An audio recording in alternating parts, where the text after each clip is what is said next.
만삭의 몸으로 쫓겨난 여인은 빗속에서 문을 두드렸습니다. 하지만 열리는 문은 단 하나도 없었지요. 진통이 오는 그 밤, 골목 바닥에서 의식을 잃어가던 그때 내 바닥에서 죽는 건 못 본다. 역적의 딸이라는 이유로 시댁 대문 밖으로 밀려난 그 밤, 저작거리의 여두목 홍대장은 두 팔로 번쩍 그 몸을 안아들었습니다. 그 순간이 두 여인의 운명을 바꿔놓습니다. 과연 이 두 사람은 서로에게 무엇이 되어줄 수 있을까요? 사연 시작 전 구독과 좋아요 눌러주시면 영상 제작에 큰 힘이 됩니다.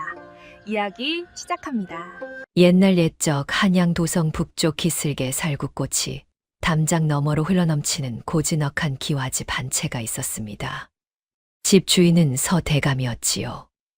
50줄에 들어선 그는 한때 예조참판 자리에 올랐던 인물로 청렴하기로 이름이 높았으나 조정의 당쟁에 휘말려 파직을 당한 뒤 이 작은 집에서 조용히 여생을 보내고 있었습니다. 권세를 잃은 뒤에도 기세는 꺾이지 않아 마을 사람들은 좁은 골목에서 서대감과 마주치기라도 하면 저도 모르게 허리를 굽히곤 했지요. 서대감에게는 딸 서령이 하나 있었습니다. 18배 서령은 이마가 훤하고 눈빛이 또렷한 낭자로 책 읽기를 좋아하여 아버지가 눈이 나빠질까 걱정할 정도였지요. 서령은 이미 인근 이서방댁에 출가한 몸이었으나 이서방이 혼인 초부터 첩을 들이고 살림을 등한시하는 탓에 아버지 집에 드나드는 날이 더 많았습니다. 친정대문을 들어설 때마다 반기는 아버지의 얼굴이 서령에게는 작은 위안이었으니까요. 봄 햇살이 마루 끝에 따뜻하게 내려앉는 오후면 서대감은 절친 한 노인을 불러 사랑채에서 마주 앉았습니다. 한 노인은 젊은 시절 이조에서 난관직을 지냈으나 당파 싸움에 떠밀려 관직을 내놓은 뒤 남의 눈을 피해 지내는 처지였지요.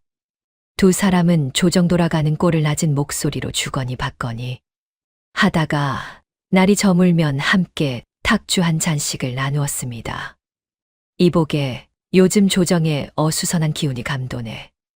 선대왕 시절에 거두어들인 자들이 다시 머리를 들고 있어.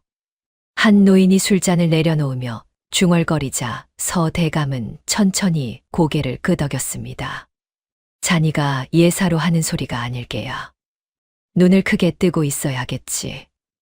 서령은 그 자리에서 아버지 곁에 앉아 붓을 잡았습니다.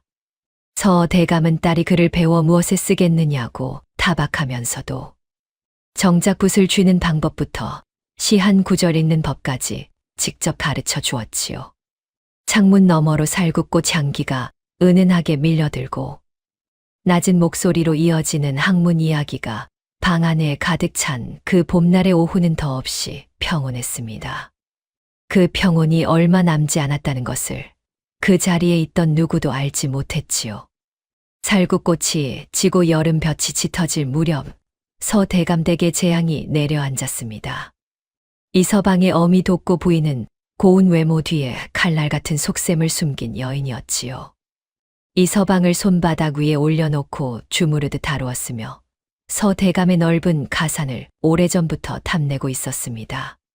서대감의 딸 서령이 이서방과 혼인한 것은 표면상 화목한 결합이었으나 돕고 부인의 눈에는 처음부터 불편한 존재였지요. 역적으로 몰아 가산을 몰수하면 서령의 친정 재산이 이서방 쪽으로 넘어온다는 것을 돕고 부인은 오래전에 계산해 두고 있었습니다. 돕고 부인은 치밀했습니다. 권세가 오참판댁에 드나들며 귀한 비단과 은자를 건네는 이를 수 개월에 걸쳐 이어나갔지요.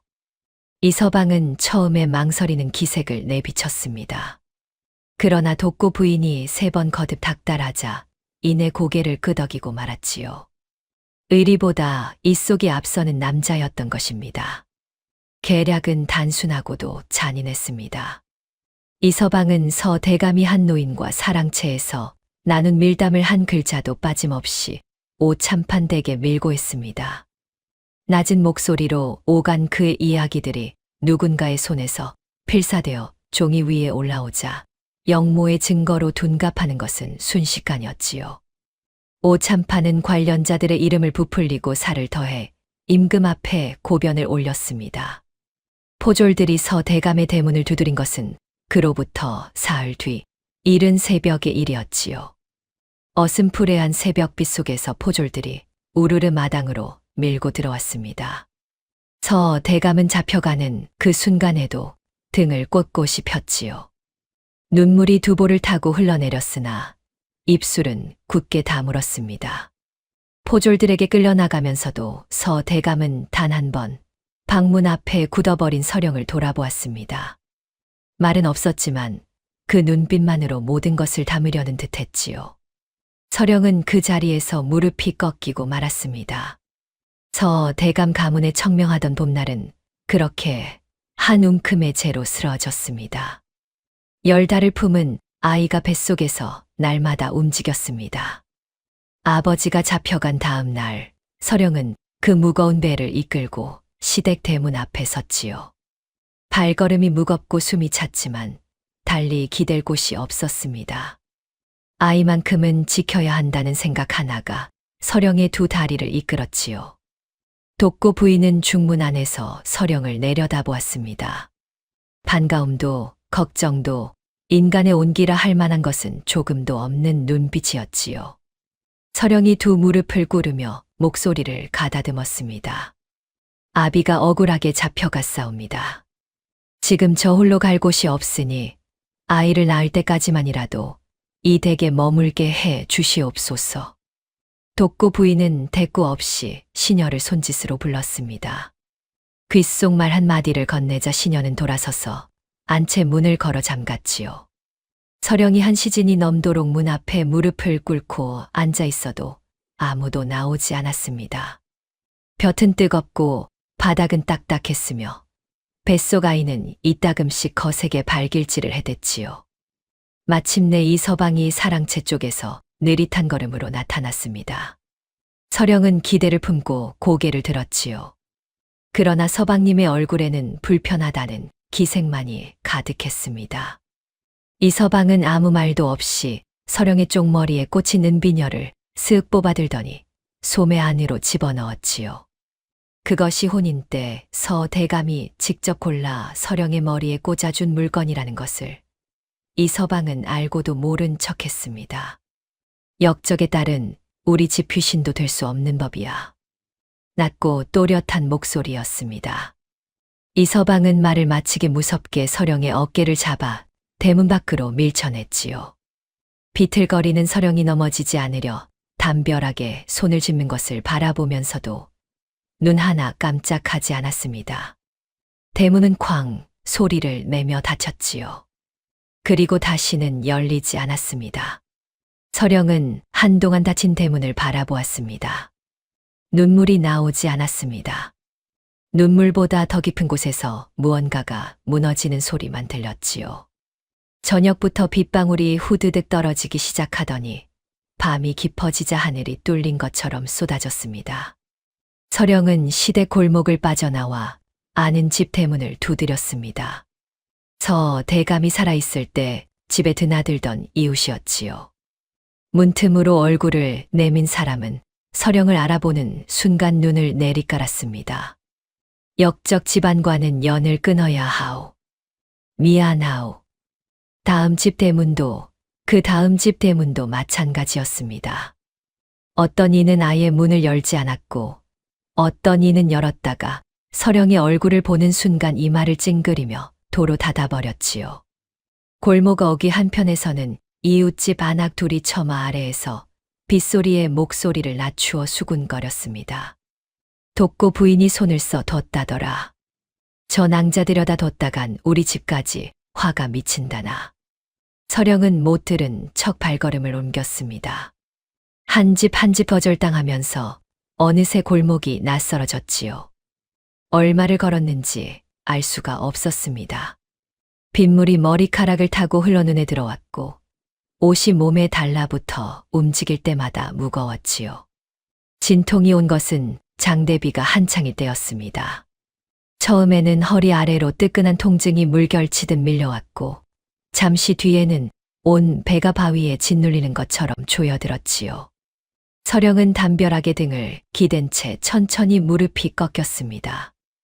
입술을 깨물어 신음을 삼켰으나 장대비 소리에 묻힌 작은 소리는 아무도 듣지 못했지요. 시야가 흐릿해지기 시작했습니다. 빗물인지 눈물인지 모를 것이 뺨을 타고 흘러내렸지요. 아버지의 얼굴이 떠올랐다가 지워졌습니다. 은비녀를 뽑아가던 이서방의 손이 눈앞에 어른거렸지요. 닫힌 대문들이 하나씩 스쳐 지나갔습니다. 눈꺼풀이 돌처럼 무거워지는 와중에도 뱃속에서 아이가 발을 굴렀습니다. 힘차고 단단한 그 발길질이 의식이 꺼져가는 서령을 아직 이 세상에 붙들어 두는 유일한 끈이었지요. 골목 한 끝에서 빗속을 헤치며 걸어오는 발소리가 있었습니다. 서령의 귀에는 들리지 않았습니다. 의식은 이미 절반쯤 꺼진 뒤였으니까요. 야, 이게 무슨 꼴이야. 쩌렁쩌렁한 목소리 하나가 빗소리를 뚫고 골목 안에 내려꽂혔습니다. 집신이 무릉덩이를 박차는 소리, 굵은 우비 자락이 빗속에서 펄럭이는 소리가 뒤를 이었지요. 홍 대장이었습니다. 본명이 홍설매인 그는 저작거리에서 장사치들 사이에 홍 대장으로 통하는 여인이었습니다. 나이는 40을 간 넘었으나 목소리 하나로 시장통 왈패새쯤은 거뜬히 제압했으며 파리한 장사치들에게는 아낌없이 밥 한 술을 덜어주는 통 큰 인물이었지요. 삿된 자에게는 무서운 호랑이요, 약한 자에게는 허허로운 어미였습니다. 밤늦게 시장 구석구석을 혼자 걸어다니는 일이 예사였으니 빗속에서 서령을 발견한 것은 우연인 듯하였으나 홍 대장의 성품을 생각하면 어쩌면 필연이었지요. 홍 대장은 서령의 곁에 쪼그리고 앉아 상태를 훑었습니다. 배가 만삭인 데다 온몸이 빗물에 흠뻑 젖어 있었고 얼굴빛은 흙빛을 넘어 낯빛에 가까워져 있었지요. 흘러내린 머리카락이 뺨에 달라붙어 있고 쑥 들어간 눈 아래로 눈물 자국이 빗물에 씻겨 흐릿했습니다. 홍 대장이 손등으로 서령의 이마를 짚어보더니 이를 물었지요. 이런. 말이 짧았습니다. 홍 대장은 기다란 소리를 내지 않는 사람이었습니다. 걸치고 있던 두꺼운 우비를 벗어 서령의 몸을 두르고 망설임 없이 등을 낮추며 뒤를 돌아보았지요. 내 바닥에서 죽는 건 못 본다. 자, 엎혀. 서령은 대답할 힘도 없었습니다. 홍 대장이 가느다란 팔을 자신의 등에 걸치게 한 뒤 단번에 몸을 일으켰지요. 만삭의 무게가 등에 얹혔는데도 홍 대장의 두 다리는 흔들리지 않았습니다. 빗속에서 홍 대장은 묵묵히 저작거리 안쪽을 향해 발걸음을 내디뎠습니다. 국밥 냄새와 장작 연기가 배어드는 시장통 뒷골목 깊숙한 곳에 홍 대장의 거처가 있었습니다.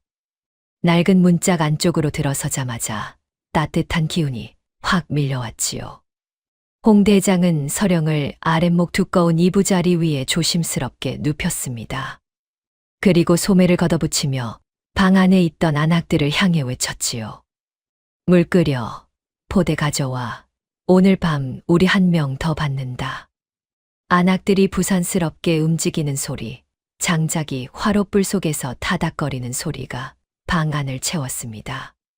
서령은 눈꺼풀도 들어 올리지 못한 채 이부자리 위에 누워 있었지요. 그러나 뺨을 스치는 온기가 느껴지자 입술 끝이 미세하게 떨렸습니다. 오랜만에 느끼는 살아있는 사람의 온기였지요. 홍 대장은 서령의 이마에 걸친 젖은 머리카락을 손으로 쓸어 넘기며 낮게 중얼거렸습니다. 살아야 해. 알았어. 대답은 없었습니다. 그러나 빗소리 속에서 뱃속 아이가 한 번 더 힘차게 발을 굴렀지요. 새벽이 오기 직전 빗소리가 차츰 잦아들더니 홍 대장의 거처 안에 짧은 고요가 깔렸습니다. 그 고요를 뚫고 아이의 울음소리가 터져 나왔지요. 홍 대장이 두 손으로 받아든 아이는 작고 붉은 주먹을 꽉 쥔 채 온 힘을 다해 세상을 향해 소리치고 있었습니다. 그 울음이 어찌나 힘찬지 화롯불 위 솥뚜껑이 덜컹 떨릴 정도였지요. 살았다, 이놈아. 홍 대장은 아이를 따뜻한 천으로 감싸 안으며 나직이 중얼거렸습니다. 평소의 쩌렁쩌렁한 목소리와는 달리 가늘게 떨렸지요. 몇 해 전 홍 대장에게도 아들이 있었습니다. 역병이 시장통을 휩쓸던 해에 5살의 나이로 세상을 먼저 떠나버린 아들이었지요. 아이의 울음소리를 들으며 홍 대장은 잠시 눈을 내리깔았습니다. 그러나 곧 눈가를 소매로 훔치고는 서령에게로 고개를 돌렸지요. 서령은 이부자리 위에 힘없이 누운 채 가쁜 숨을 몰아쉬면서도 눈만큼은 반짝이게 빛내고 있었습니다. 홍 대장이 아이를 품에 안겨주자 서령은 부들부들 떨리는 팔로 그 작은 몸을 감싸 안았지요. 이름은 있소. 서령이 가느다란 목소리로 물었습니다. 태윤이라 하오. 클테타에 넘칠 윤륜이라. 서령이 눈을 감으며 그 이름을 입안에서 천천히 굴렸지요. 홍 대장은 그 모습을 잠시 바라보다가 자리에서 일어섰습니다. 며칠이 지난 뒤 홍 대장은 관아 문서를 관리하는 아는 이를 찾아가 은자 몇 냥을 건네고 죽은 아들의 호적에 태윤의 이름을 올렸습니다. 이름은 홍태윤이었지요. 천출도 역적의 자식도 아닌 저작거리 홍 대장의 아들로 태윤은 비로소 이 세상에 뿌리를 내리게 된 것입니다. 태윤이 태어나고 첫 번째 여름이 지날 무렵이었습니다. 서령은 홍 대장에 거쳐 근처 시장 골목을 걷다가 생선 가게 뒤편 처마 아래에 쭈그리고 앉은 노인 하나를 발견했습니다. 해지고 바랜 도포에 때 묻은 갓을 빗두름이 쓴 채 국밥집에서 버린 식은 국물을 깨진 사발에 받아 홀짝이고 있었지요. 그 노인 곁에는 아무도 없었습니다. 파리떼가 생선 냄새를 쫓아 위민거리는 가운데 노인만이 조용히 그 자리에 가라앉아 있었지요. 서령은 발걸음이 저도 모르게 멎었습니다. 처음에는 눈을 의심했지요. 등이 굽고 수염이 허옇게 자랐으나 콧날의 생김새와 눈가에 새겨진 주름의 모양이 눈에 익었습니다. 아버지의 사랑채에서 탁주 잔을 기울이며 시국을 이야기하던 한 노인이었지요. 어른. 서령이 달려갔습니다. 한 노인은 사발을 떨어뜨릴 뻔하며 고개를 번쩍 들었지요. 서령의 얼굴을 확인하는 순간 한 노인의 눈에서 눈물이 주르르 흘러내렸습니다. 말이 나오지 않는 듯 입술만 달싹거렸지요. 살아 있었구나. 살아 있었어. 한 노인은 그 말을 몇 번이나 되풀이했습니다. 서령도 울었지요. 두 사람은 생선 냄새와 장작 연기가 뒤섞인 그 골목 한편에 한동안 말없이 앉아 있었습니다. 한 노인은 대감이 잡혀간 날부터 죄책감에 짓눌려 지냈습니다. 두 사람이 사랑채에서 나눈 이야기가 고변의 빌미가 되었다는 것을 알게 된 뒤로는 제 방에 틀어박혀 음식도 제대로 넘기지 못했지요. 어느 날 밤 그 방의 내 벽이 감옥보다 더 고역스럽게 느껴지자 짐 보따리 하나를 들고 무작정 나와버렸습니다. 갈 곳 없이 떠돌다 저작거리에 흘러들어온 것이 어느덧 계절 하나를 훌쩍 넘긴 참이었지요. 서령이 태윤의 이야기를 꺼내자 한 노인의 눈빛이 달라졌습니다. 구부정하게 처져 있던 어깨가 조금씩 펴지는 것 같았지요. 그날 밤 한 노인은 홍 대장의 거처에 잠든 태윤의 얼굴을 등잔불 아래에서 오래오래 들여다보았습니다. 작은 콧날이 대감의 젊은 시절을 빼닮았지요. 한 노인은 이윽고 서령에게로 고개를 돌리며 낮은 목소리로 말했습니다. 내가 자네 아버지께 다 갚지 못한 빚이 있네. 이 아이의 스승이 되겠네. 살아있는 동안은. 태윤이 첫 돌을 넘기던 날 밤의 일이었습니다. 안은 조용했지요. 홍 대장은 장이 파한 뒤 고단한 몸을 이끌고 일찍 잠자리에 들었고 한 노인도 제 방으로 건너간 뒤였습니다. 서령은 홀로 아랫목에 앉아 잠든 태윤의 얼굴을 한참 바라보았습니다. 도톰한 볼이 등잔불에 발그레하게 물들어 있었지요. 1년이 지나도록 이 아이가 무사한 것이 때로 꿈인가 싶었습니다. 서령은 저고리 안쪽을 손으로 천천히 더듬었습니다. 포졸들이 들이닥치던 날 새벽, 서령이 단 하나 챙길 수 있었던 것이 거기 있었지요. 겹겹이 싼 천을 조심스럽게 풀어내자 안에서 맑은 청옥빛이 희미한 등잔불을 받아 은은하게 빛났습니다. 대감 가문의 갑오 청옥패였지요. 어른 손바닥 절반만 한 크기의 한쪽 면에는 서쉬 자가 힘있게 새겨져 있고 반대편에는 꽃 한 송이가 정교하게 음각으로 파여 있었습니다. 대감의 부친이 임금께 하사받은 물건이라 하여 평소에는 깊숙한 궤 속에 넣어두고 함부로 꺼내는 법이 없었지요. 서령이 그것을 품에 지니고 나온 것은 어쩌면 예감이었는지도 몰랐습니다. 서령은 잠든 태윤의 작은 손을 펼쳐 청옥패를 그 위에 살그머니 올려놓았습니다. 아이의 손이 청옥패보다 작아 손가락이 가장자리에조차 닿지 않았지요. 서령은 그 모습을 바라보며 가만히 입술을 열었습니다.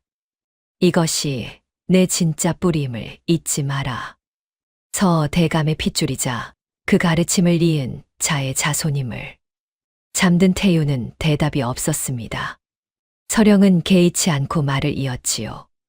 때가 오면 이것이 너를 증명해 줄 것이다. 청옥패를 다시 천으로 고이 감싸 태윤의 옷고름 안쪽에 단단히 메어두었습니다. 등잔불이 타닥 소리를 내며 한번 흔들렸지요. 그 뒤로 방 안은 한동안 고요했습니다. 그 고요 속에서 서령은 오래도록 태윤의 옷고름을 손으로 쥐고 있었습니다. 세월은 저작거리에서도 어김없이 흘렀습니다. 태윤이 7살이 되던 해부터 낮과 밤이 다른 교실이 만들어졌지요. 해가 떠 있는 동안 태윤은 홍 대장의 뒤를 그림자처럼 따라다녔습니다. 홍 대장이 장사치들 사이에서 값을 흥정하는 법, 눈빛만으로 상대방의 속셈을 읽어내는 법, 억센 왈패 앞에서 목소리에 무게 하나로 길을 꺾어버리는 법을 몸소 보여주었지요. 태윤은 무엇 하나 흘려듣지 않았습니다. 홍 대장님, 저 사람은 왜 쌀값을 2번 말하는 거예요? 눈썰미 좋네. 한 번은 떠보는 거고 한 번은 진짜야. 2번째 말이 그 사람의 진심이지. 홍 대장은 설명을 길게 늘어놓는 법이 없었습니다. 짧게 말하고 직접 보여주었지요. 그 방식이 태윤에게는 어떤 긴 훈계보다 깊이 새겨졌습니다. 시장통에서 터득한 사람 보는 눈과 상황 있는 감각이 태윤의 뼈 속으로 스며드는 데는 오랜 시간이 걸리지 않았지요. 해가 지고 장이 파하면 태윤은 한 노인의 방으로 건너갔습니다. 한 노인은 등잔 하나를 사이에 두고 마주 앉아 천자문부터 시작해 사설을 차례로 가르쳐 나갔지요.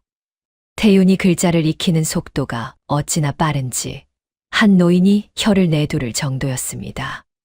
그러나 한 노인이 더 힘을 쏟은 것은 글자보다 사람의 이치였지요. 백성이 굶주리면 나라가 기울고 나라가 기울면 백성이 먼저 죽는다. 그 순서를 절대 잊지 마라. 태윤은 그 말을 붓으로 받아 적으면서 속으로 몇 번이나 되뇌었습니다. 그리고 밤이 깊어 붓을 내려놓을 때마다 홍 대장이 낮에 가르쳐준 것들과 한 노인이 밤에 심어준 것들을 머릿속에서 나란히 놓아보았지요. 두 가르침은 모양이 달랐지만 뿌리는 하나였습니다. 약한 자가 짓밟히지 않는 세상이어야 한다는 것이었지요. 서령 또한 가만히 있지 않았습니다. 홍 대장이 시장 장부 정리를 서령에게 맡긴 것은 태윤이 태어난 이듬해부터였지요. 처음에는 장사치들이 미심쩍어했으나 서령이 아버지 사랑채에서 익힌 셈법으로 장부의 오차를 하나씩 잡아내자 이내 아무도 불평하지 않았습니다. 어떤 이는 서령이 고쳐준 장부를 보며 이런 내가 3년을 손해보며 팔았구나 하고 탄식하기도 했지요. 홍 대장이 앞에서 시장통을 이끌면 서령은 그 뒤에서 숫자와 기록으로 토대를 다졌습니다. 두 사람은 그렇게 서로의 빈자리를 채워가며 저작거리의 중심을 조용히 그러나 단단하게 쥐어나갔지요. 태윤이 9살이 되던 봄, 홍 대장의 얼굴에 처음으로 걱정빛이 어렸습니다. 시장통에 소문이 돌았지요. 독고 부인이 사람을 풀어 역적의 딸 서령이 어디 살아있는지 수소문하고 있다는 것이었습니다. 빼앗은 가산으로 세도를 누리며 안심하고 있던 독고 부인이었으나 서 대감댁 친척 중 하나가 술자리에서 서령 낭자가 아이를 낳았다는 말을 들었다는 말을 흘린 것이 발단이었지요. 서령이 살아있다는 것이 확인되면 독고 부인이 새로운 죄목을 씌워 시장까지 압력을 넣어올 것이 뻔했습니다. 홍 대장은 이틀을 두고 혼자 앉아 생각을 굴렸지요. 그리고 어느 날 밤 서령을 불러 화롯불 앞에 마주 앉았습니다. 죽었다 해야겠어. 뜻밖의 말에 서령은 잠시 굳었지요. 낭자가 죽은 것으로 꾸미겠다는 말이요. 홍 대장은 천천히 계획을 풀어놓았습니다. 시장 바깥쪽 야산 기슭에 봉분을 하나 올리고 관아에 아는 이를 통해 서령의 사망 문서를 꾸미겠다는 것이었지요. 비용이 만만치 않았으나 홍 대장은 오래 아껴두었던 은자를 털었을 작정이었습니다. 서령은 한참 동안 말이 없었습니다. 무덤을 만든다는 것은 지금껏 살아온 이름과 내력을 완전히 땅속에 묻어버리는 일이었지요. 서 대감의 딸로 태어나 살아온 20여 년이 봉분 하나 아래로 사라지는 셈이었습니다. 그러나 서령은 이내 고개를 끄덕였지요. 태윤이만 지킬 수 있다면. 봉분은 보름 만에 완성되었습니다. 홍 대장의 신복들이 밤새 흙을 쌓고 무명 비석을 세웠지요. 그 일을 함께 한 신복 가운데 묘안이라는 젊은 사내가 하나 있었는데 눈빛이 빠르고 말이 적어 홍 대장이 아끼는 축에 들었습니다. 그는 비석을 세우는 내내 입을 꾹 다물고 땅만 봤지요. 그 침묵이 성시함 때문인지 다른 무언가 때문인지는 그때의 홍 대장은 알 수 없었습니다. 소문은 독고 부인의 귀에도 닿았습니다. 역적의 딸이 산후풍으로 죽었다는 사망 문서와 함께였지요. 독고 부인은 서찰을 받아 읽은 뒤 짧게 콧소리를 냈습니다. 자업자득이지. 이 서방도 전해들은 별다른 반응을 보이지 않았지요. 두 사람은 빼앗은 서 대감의 가산으로 한양 번화가에 번듯한 집을 마련하고 세도를 누렸습니다. 서령이 무덤 속에 있다고 굳게 믿으면서요. 그 봉분 앞에는 봄마다 풀이 새로 돋아났습니다. 그러나 그 아래에는 아무것도 없었지요. 서령은 살아있었고 그 살아있음은 해가 거듭될수록 조용히 그러나 단단하게 뿌리를 내려가고 있었습니다. 태윤이 10살이 되던 늦가을이었습니다. 장이 한창 서는 오시 무렵 시장통 입구 쪽에서 왁자한 소리가 먼저 들려왔습니다. 포졸 둘이 앞장서고 그 뒤로 어깨가 떡 벌어진 왈패 대여 서시 긴 몽둥이를 들고 시장 안으로 밀고 들어오는 것이었지요. 장사치들이 좌판을 미처 거두기도 전에 왈패들의 발길이 물건을 걷어차기 시작했습니다.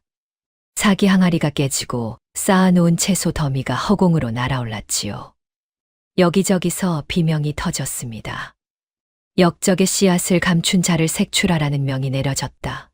수상한 계집년과 사내 아이를 본 자는 당장 고하라. 왈패들 중 덩치가 가장 큰 자가 시장통 한가운데 서서 소리를 질렀습니다. 독고 부인의 사주였지요. 가짜 무덤을 만든 지 1년이 지났으나 독고 부인은 찜찜한 기색을 떨치지 못했습니다. 그러던 차에 홍 대장의 신복 묘한이 독고 부인 측의 귀를 빌려주었지요. 서령이 살아있다는 것, 아이까지 있다는 것을 손바닥 뒤집듯 흘려버린 것입니다.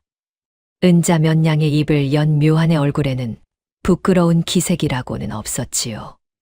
홍 대장은 시장 어귀에서 왈패들이 들이닥치는 것을 보는 순간 태윤부터 찾았습니다. 태윤은 생선 가게 옆에서 좌판 정리를 돕다가 상황을 파악하고 이미 몸을 낮추고 있었지요. 홍 대장이 눈짓으로 뒷골목을 가리키자 태윤이 고개를 끄덕이며 몸을 돌렸습니다. 그 순간 왈패 하나가 방향을 바꾸어 태윤 쪽으로 걸음을 옮기는 것이 보였지요. 홍 대장이 먼저 가로막았습니다. 이 시장에서 함부로 손 쓰는 건 내 허락받고 해야지. 왈패가 비웃으며 몽둥이를 들어 올렸습니다. 홍 대장은 피하지 않았지요. 첫 번째 몽둥이가 왼쪽 어깨를 내리쳤고 두 번째가 옆구리를 강타했습니다. 홍 대장은 비틀거리면서도 물러서지 않았지요. 이를 악물고 두 팔을 벌려 뒷골목 입구를 막은 채 버텼습니다. 왈패들이 홍 대장 하나에 몰려드는 사이 서령이 반대편 골목에서 태윤의 손을 잡아 끌어 거쳐 깊숙한 곳으로 밀어 넣었지요. 왈패들이 물러난 것은 해가 기울 무렵이었습니다. 시장통은 엉망이 되어 있었지요. 깨진 그릇 조각과 짓밟힌 채소가 바닥을 뒤덮었고 장사치 몇은 맞은 자리를 붙잡고 주저앉아 있었습니다. 홍 대장은 마루에 걸터 앉아 한 안악이 어깨를 동여매는 것을 묵묵히 받고 있었지요. 입술이 터지고 눈두덩이 부어올라 있었으나 표정은 평소와 다름없이 무뚝뚝했습니다. 태윤은 뒷방 문틈으로 홍 대장의 모습을 보았습니다. 어깨에 감기는 천 사이로 번진 핏자국이 보였지요. 홍 대장의 옆구리에서 입술까지 얼마나 많이 맞았는지 멀쩡한 데를 찾기가 어려울 지경이었습니다. 그런데도 홍 대장은 주위 사람들에게 별거 아니야, 왜들 이래? 하며 손을 내젓고 있었지요. 태윤은 문틈에서 눈을 떼지 못했습니다. 가슴 안쪽에서 뜨거운 무언가가 치밀어 올라오고 있었지요. 눈물인지 분노인지 분간이 되지 않았습니다.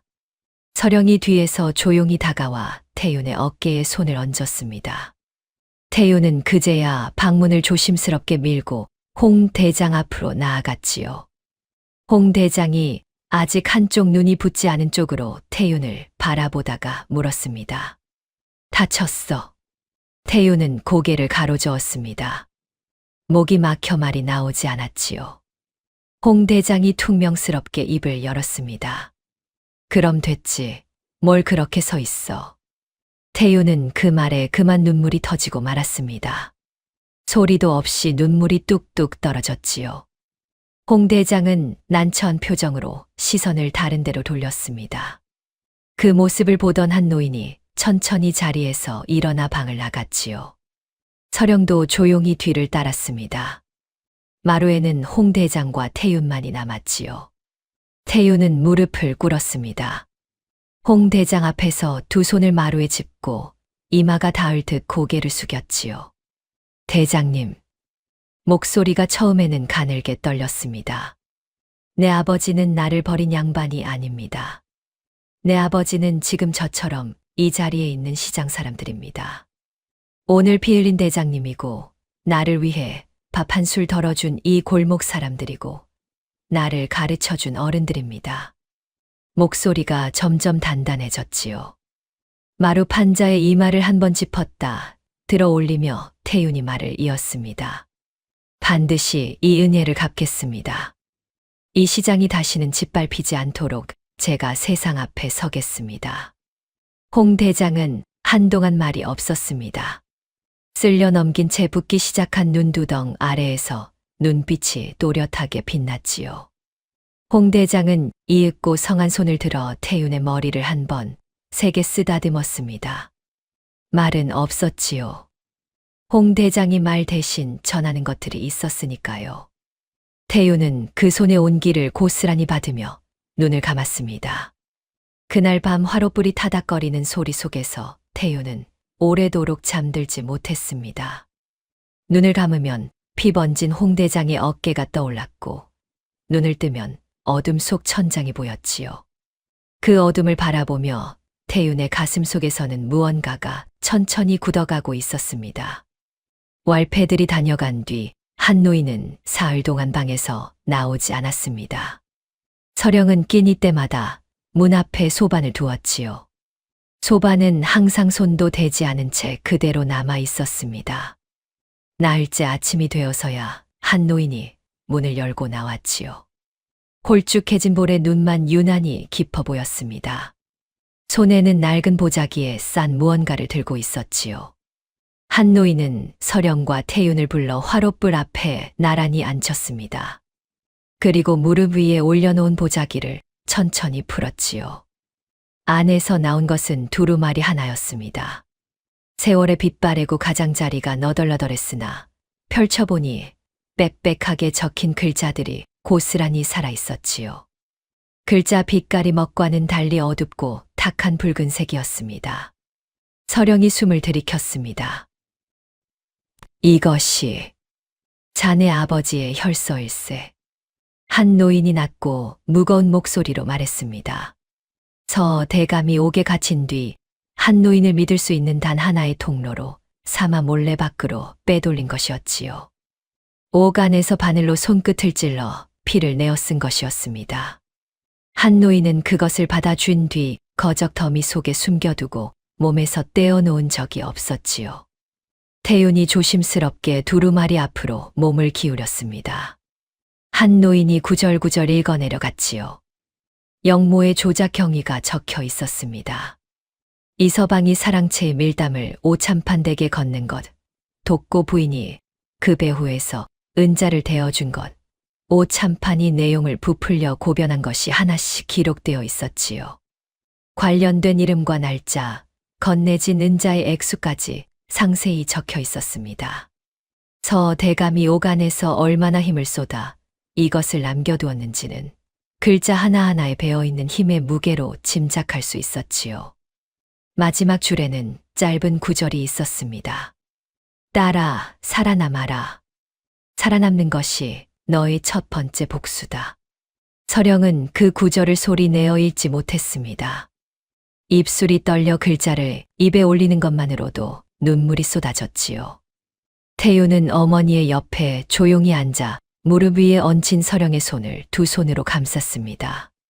한 노인은 두루마리를 다시 보자기에 싸며 태윤을 바라보았습니다. 이것을 올바른 곳에 바칠 날이 반드시 온다. 그날이 오기 전까지는 목숨처럼 지켜야 하네. 태윤은 고개를 들어 한 노인의 눈을 마주 보았습니다. 그리고 천천히 깊이 고개를 숙였지요. 두루마리는 그날 밤 태윤의 손으로 넘어갔습니다. 청옥패가 들어있는 저고리 안쪽 가슴 가장 가까운 자리에 나란히 품어졌지요. 태윤이 20살이 되던 해 봄이었습니다. 겨우내 내리지 않던 비가 한꺼번에 쏟아지듯 시장통은 봄 준비로 부산했습니다. 장사치들이 새 물건을 들여오고 안악들이 묵은 짐을 드러내는 소리가 아침부터 골목을 채웠지요. 그 소란 속에서 홍 대장의 거처만은 이상하게 조용했습니다. 홍 대장은 이른 아침부터 뒷방궤를 열어두고 앉아 있었습니다. 궤 안에는 수년에 걸쳐 아껴둔 은자가 들어있었지요. 장사로 번 것, 절약한 것, 돌아오지 않는 아들을 위해 모아두었던 것이 한데 쌓인 것이었습니다. 홍 대장은 그것을 하나씩 꺼내어 세더니 주머니에 단단히 묶어 태윤의 짐 보따리 위에 올려놓았지요. 태윤이 뒷방으로 들어오다가 멈추었습니다. 대장님, 이건 과거 시험장에 가려면 한양까지 걸어야 하잖아. 먹어가면서 가. 홍 대장은 짧게 말하고 일어섰습니다. 방을 나가려다가 문 앞에서 걸음을 멈추었지요. 등을 보인 채 한동안 가만히 서 있다가 낮은 목소리로 말했습니다. 급제하고 와. 알았어. 태윤이 대답했습니다. 예. 한 노인은 태윤에게 마지막으로 책 한 권을 건네며 배웅했지요. 평소에 가르칠 때와 다름없이 무뚝뚝한 얼굴이었으나 책을 쥐어주는 손이 오래 머뭇거렸습니다. 나머지는 내 안에 있다. 가서 꺼내 쓰거라. 서령은 대문 밖까지 나와 태윤을 배웅했습니다.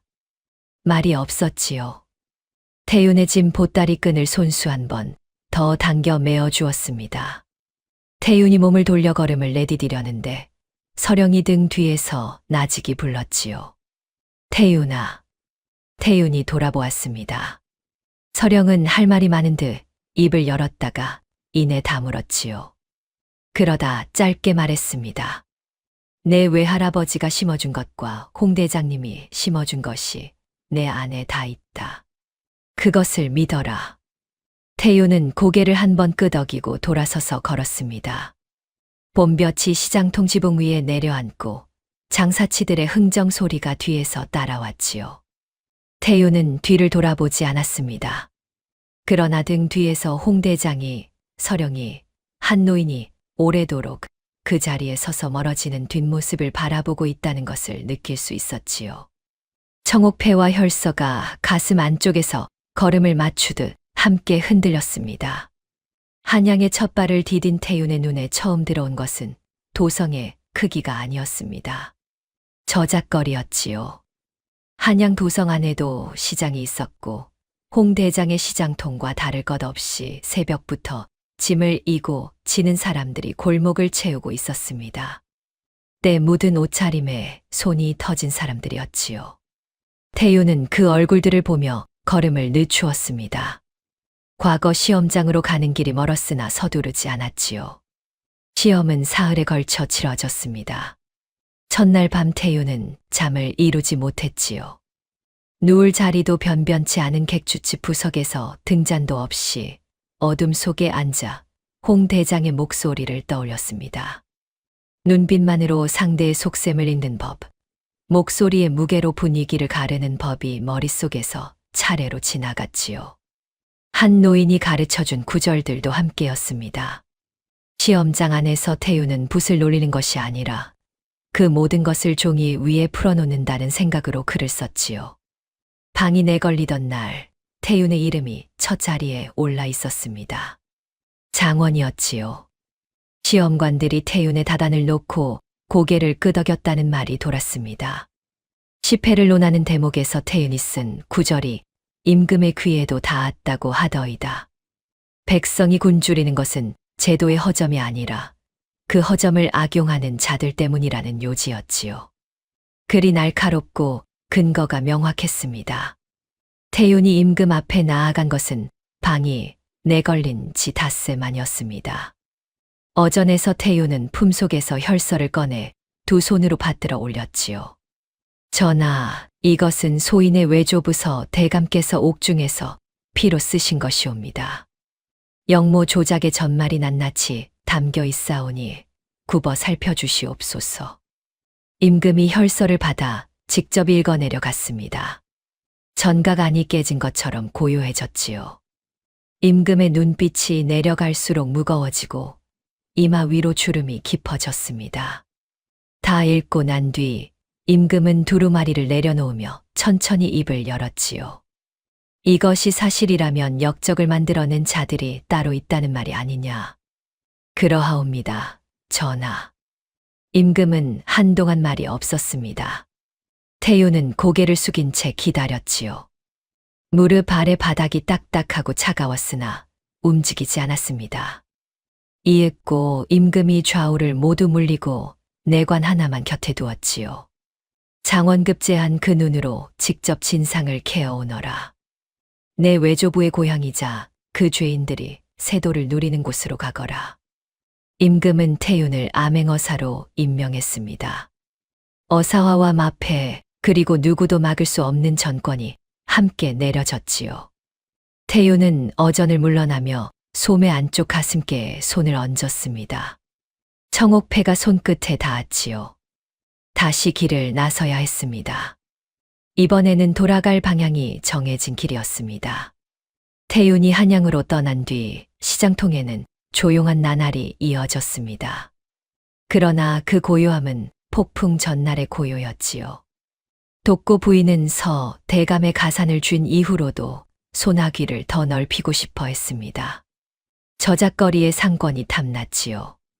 시장통 일대의 장세를 거두어들이면 한 해 은자가 어마어마하게 불어난다는 계산을 오래전부터 해두었던 것입니다.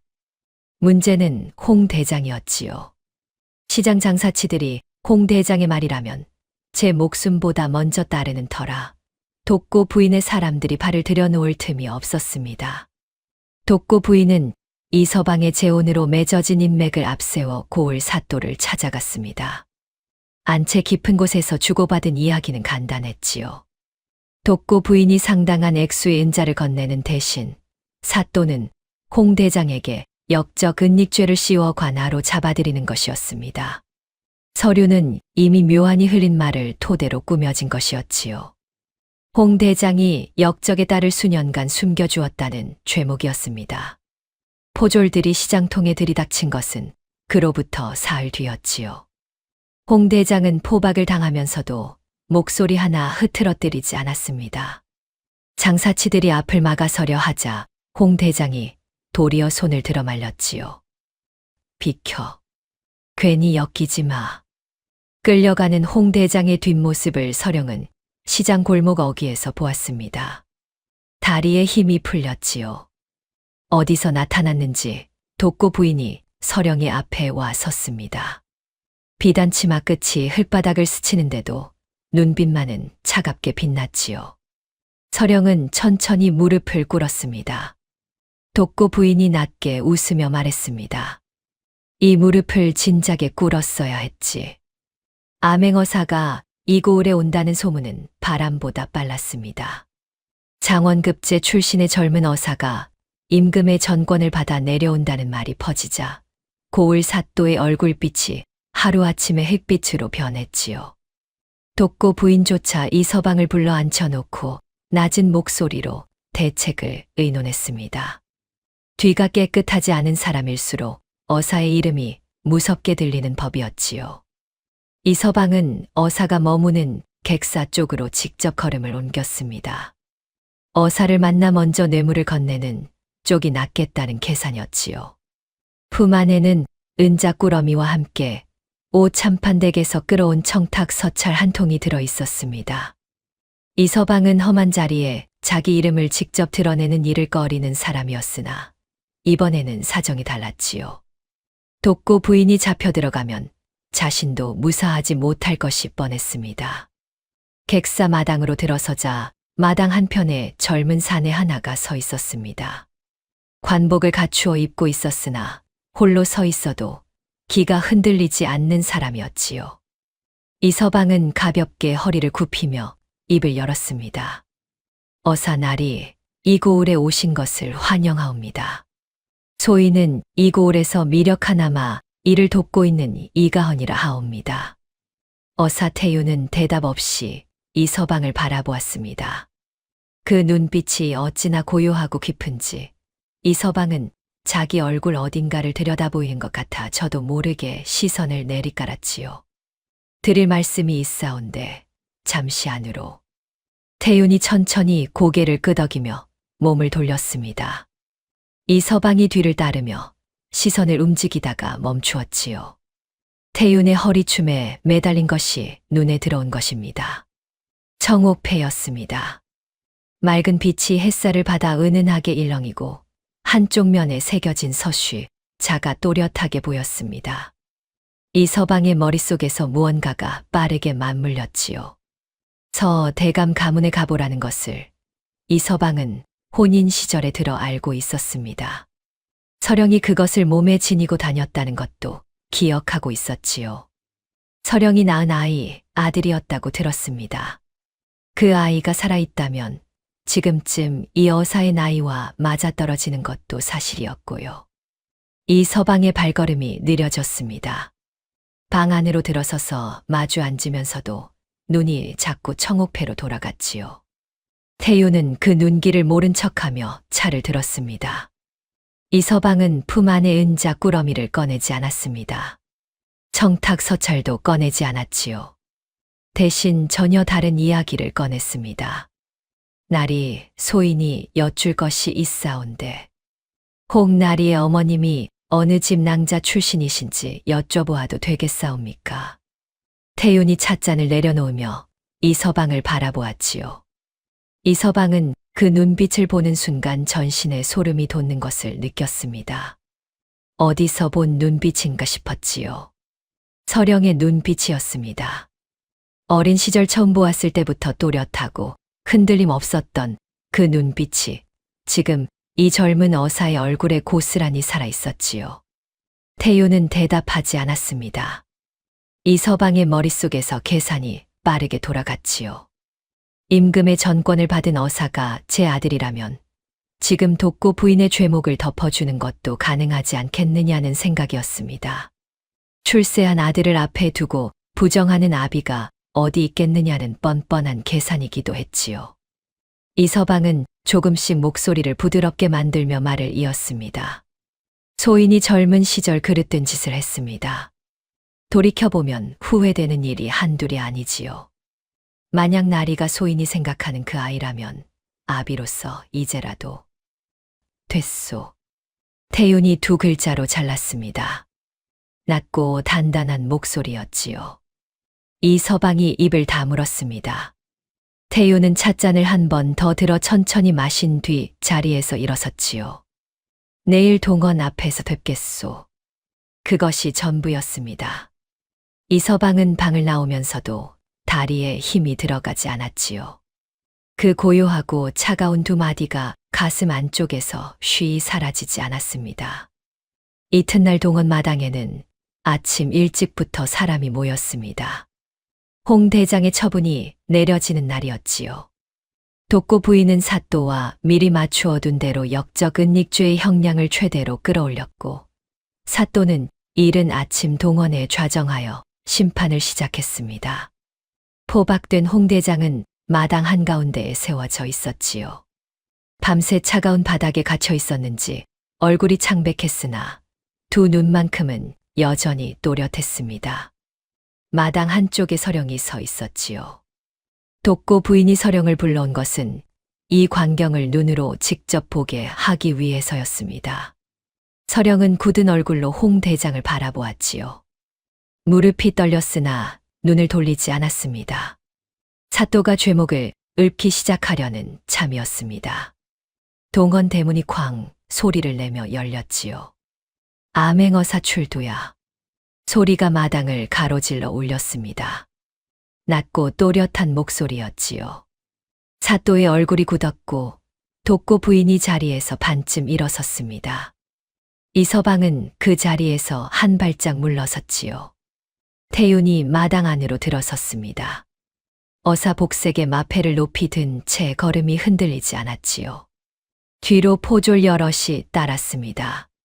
태윤은 마당 가운데에 서서 천천히 주위를 둘러보았지요.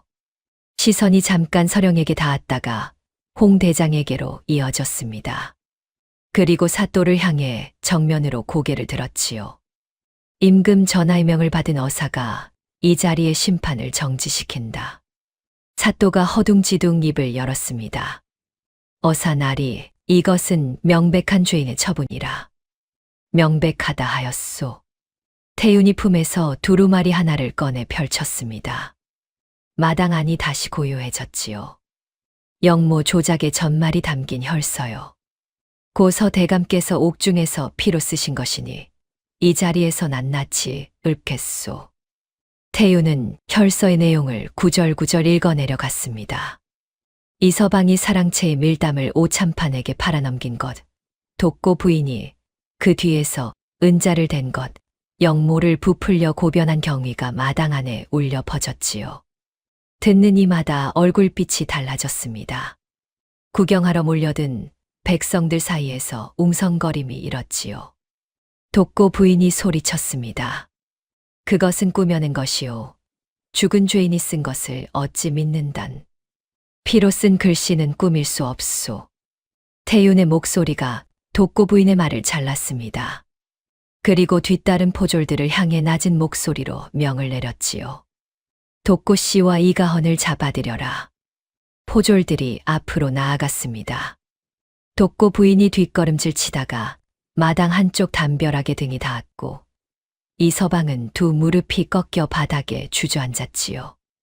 홍 대장의 포박이 풀렸습니다.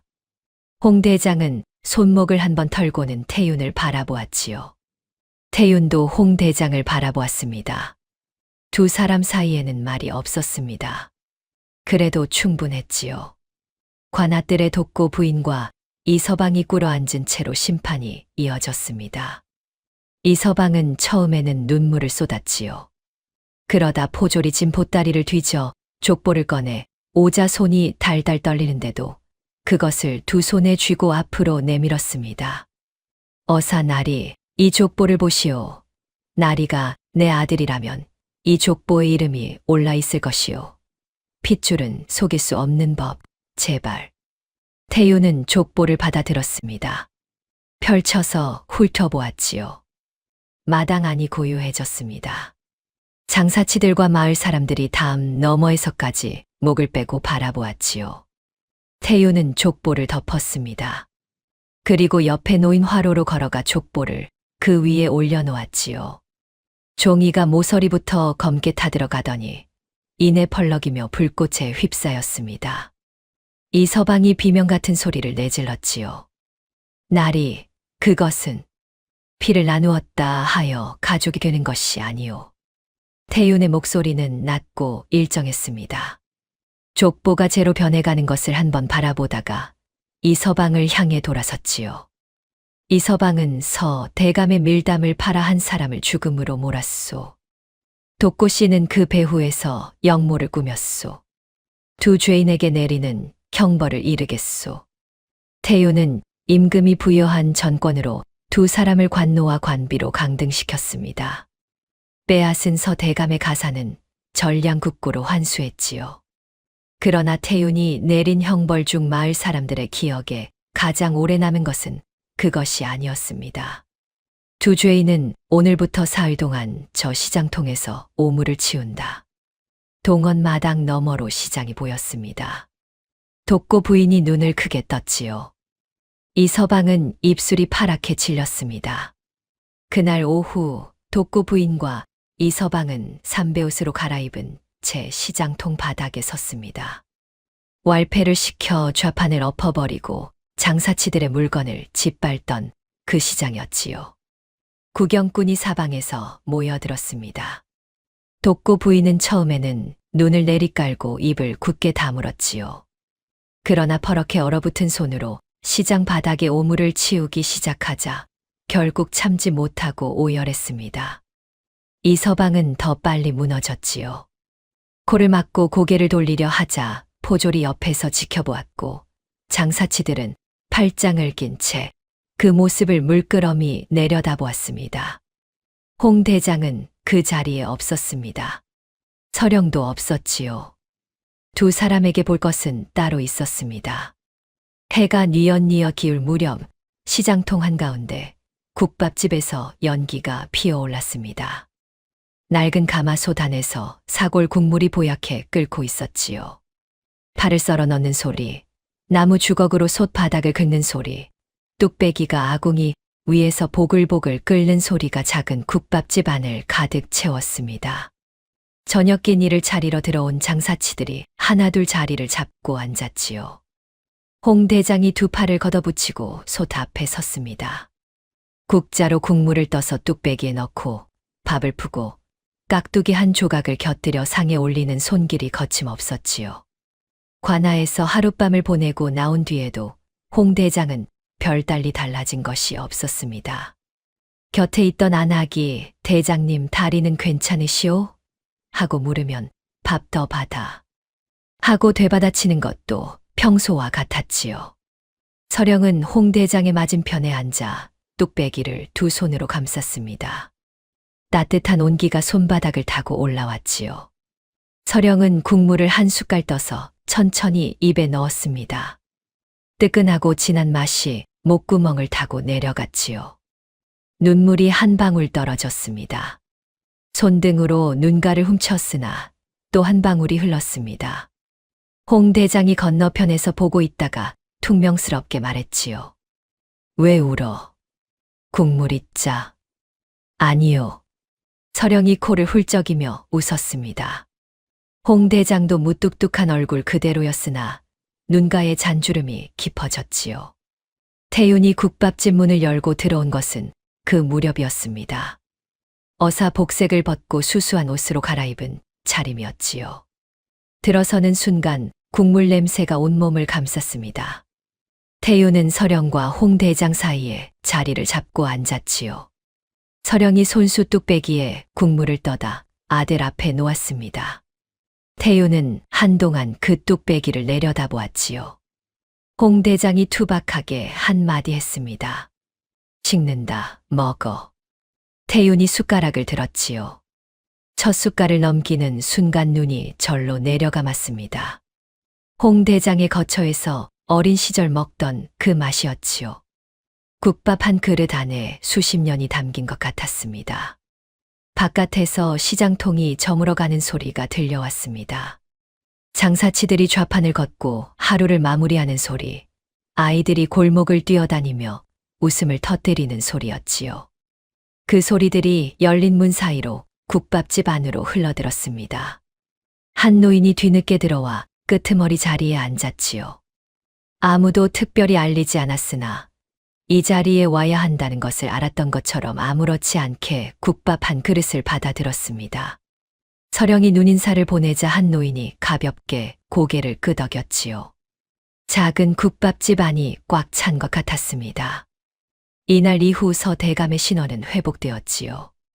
임금의 명으로 가문의 이름이 역적의 명부에서 지워지고 고 서 대감에게 뒤늦은 품계가 추증되었습니다. 그러나 서령은 그 소식보다 태윤이 앞에 앉아 국밥을 먹는 이 순간을 더 오래 기억했지요. 외조부의 피가 흐르는 아들이 홍 대장에게서 배운 배짱으로 한 노인에게서 배운 학문으로 세상을 바로잡고 돌아와 이 자리에 앉아 있었습니다. 피로 있는 것만이 가족이 아닌 법입니다. 밥 한 그릇을 나누고 매를 대신 맞아주고 이름 없이 곁을 지키는 것으로 가족은 만들어지는 것이지요. 그 진실을 서령은 저작거리의 긴 세월 속에서 몸으로 배웠습니다. 국밥집 문 너머로 어둠이 내려앉고 별이 하나씩 떴지요. 시장통의 하루가 저물었습니다. 그러나 그 불빛만큼은 쉬이 꺼질 것 같지 않았습니다.